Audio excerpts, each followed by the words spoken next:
And the connection between us and the sacred sites is not as strong as it used to be in the long distant past.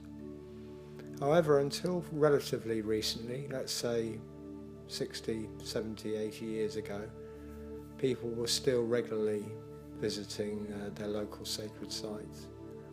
And even up until the last few years, and even up until today, there are still people who do visit their own local sacred sites.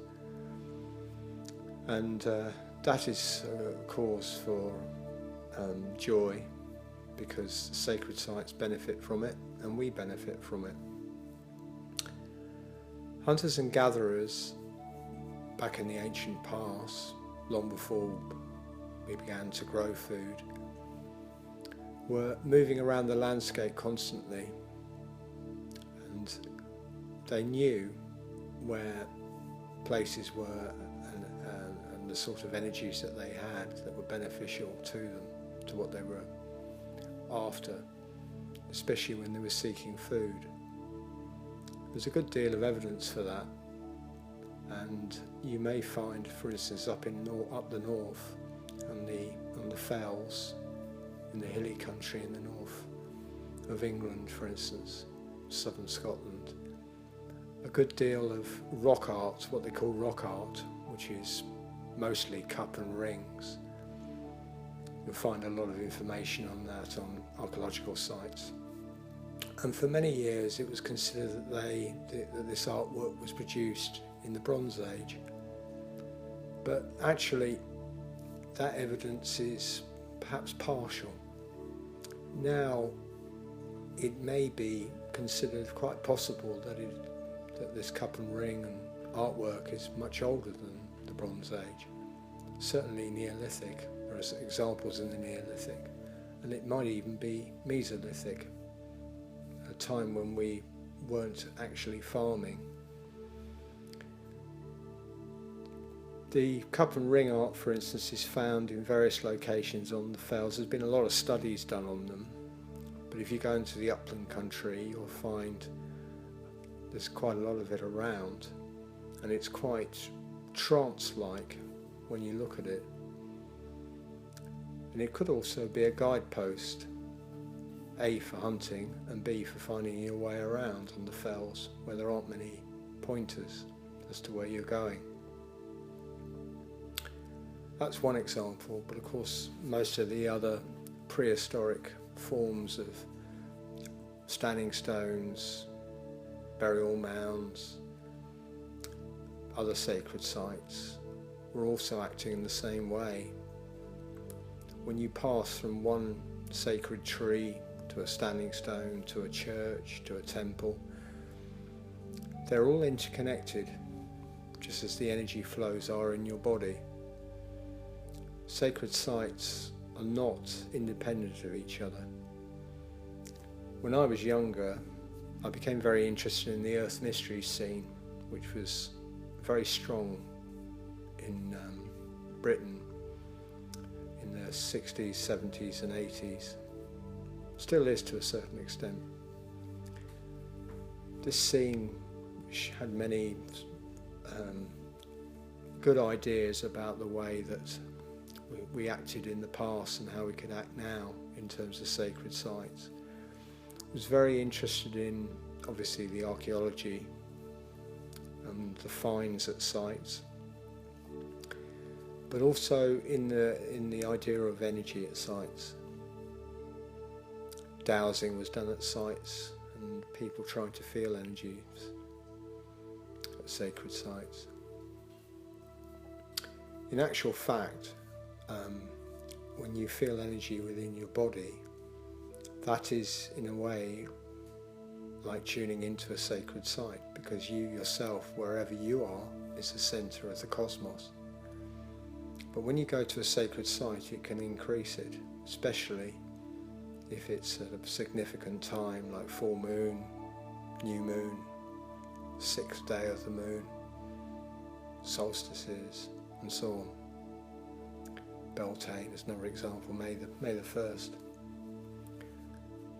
At certain times also, sunrise and sunset, midday, midnight, these times are significant as well. Gradually you can meditate or get in tune with the energy. If it happens to be a massive oak tree or a yew tree, that can really help your meditation. Tuning in is just a question of allowing the energies to work within you. And sometimes you can see visions, and it helps your dreaming as well. Holy wells are also especially important. Sometimes they take the form of just simply being springs that gush out of the ground. For the ancients, any spring or holy well was sacred. And when you visit them, provided they're pure enough to drink, you can drink in them and you can bathe in them and help heal your ills. But they also have a good deal of mineral content, and obviously they contain a lot of energy. This energy can be very, very pure because it comes from a good deal of distance underground from the earth. Again, caves and burial chambers, these are very, very appropriate for meditation. Caves were recesses where prehistoric people in the ancient past, long before we farmed and gathered food, would spend a lot of time both living and in decorating with sacred art. Many of the caves in France, some even in England, Spain, places like that, have prehistoric cave art. Much of that can be found again in books and on the internet. It has been discovered that the caves have a certain frequency which equates with meditation. So if you tap the rocks, they produce a certain sound, and if you hum at that sound, that can put you into a more effective trance state. Some of the stone circles in Scotland have smoothed inner faces, and the same process where you can actually generate sound within the stone circle and it will reflect the sound back to you. There are many examples of this. Sound, light, colour. When you're at a sacred site, it's an amazing interplay between so many different types of energy and your mind. And your mind can draw creativity from this at different times. Sometimes it's just the sheer aesthetic pleasure of the place, because many sacred sites are extremely beautiful. Waterfalls, for example, rock faces.